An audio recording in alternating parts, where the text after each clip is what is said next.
Water does not come from the tap. It's either harvested as rainwater, fetched from springs, rivers or other surface water sources, most of it groundwater. Both shallow wells and deep wells, commonly known as boreholes, get water from the underground. However, pit latrines deposit waste in the same area, and over time, this results to contaminated groundwater. It's even worse when this happens at source, where we have pockets of porous materials that store water underground, sometimes referred to as aquifers. As a country in the recent years, we have pushed for an agenda of industrialization, urbanization, and really making sure through the devolution imperatives to make sure that even the areas that have been traditionally rural are now transforming into urban settings. And this has come with a huge challenge to water resources. Over the years, Nakuru city, the numbers, it's growing. And that's why it's actually attained that city status. Well, close to 600,000 people. So how do we ensure that we can still be able to provide water to Nakuru residents? Yes, there's really need to secure what today is the primary source of water to the residents, and that is Kabatini. 3 aquifers in Olbanita, Bahati and Baharini have been identified as the primary source of Nakuru's groundwater. Above them are residential areas, schools and even town centers, many of which rely on pit latrines as the primary means of human waste disposal. Imagine having pit latrines on top of a key water source area, an aquifer. Above the Bahati aquifer is Kabatini, where Rusii Primary School is located. The school hosts about 1,300 pupils. Previously, relying on traditional pit latrines, the school has made a significant turnaround through a public-private partnership involving the Dutch Embassy, WWF, and water resource authorities. This partnership has led to the construction of modern latrines where waste is collected in a septic tank before being directed to a biogas facility.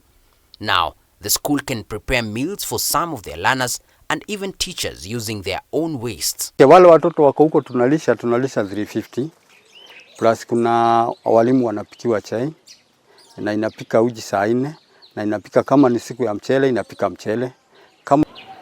A good way to really turn around the need for firewood, so going out to look for cutting down trees to provide energy, and a good way of ensuring that key water source area is not contaminated, so that waste is recycled. The biogas project not only reduces the contamination of underground water, but also contributes to environmental conservation by reducing smoke emissions and cutting down the use of firewood.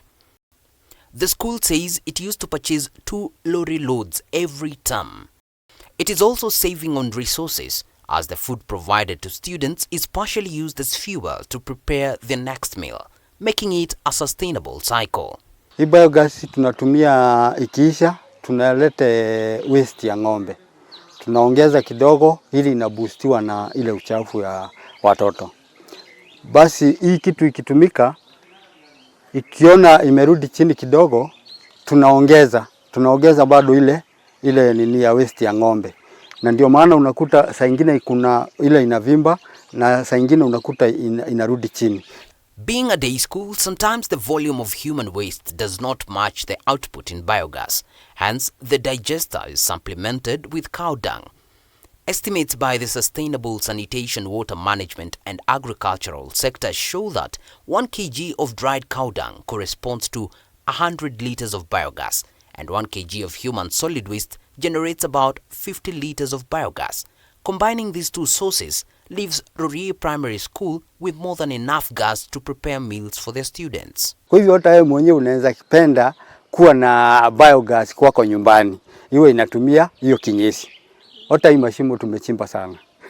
I wish that others could consider a similar approach, particularly those in key water aquifers in the country. Surface waters, not as much, but we really need to do more to understand, are our aquifers recharging, and what can we do different to ensure that we have water today and for future generation. Kenya's Vision 2030 aims to ensure that improved water and sanitation are available and accessible to all. Similarly, the United Nations Sustainable Development Goal 6 stresses the importance of achieving clean water and sanitation for all by ensuring the proper disposal of human waste as part of the development agenda. We'll not be able to realize our development agenda if we don't pay attention to the value chain approach to water resources management, upstream, downstream. The health of our water sources determines the health of our future. If we neglect our aquifers, we jeopardize not only our water supply, but the very foundation of our prosperity. For Voice of Nature, I'm David Kagina.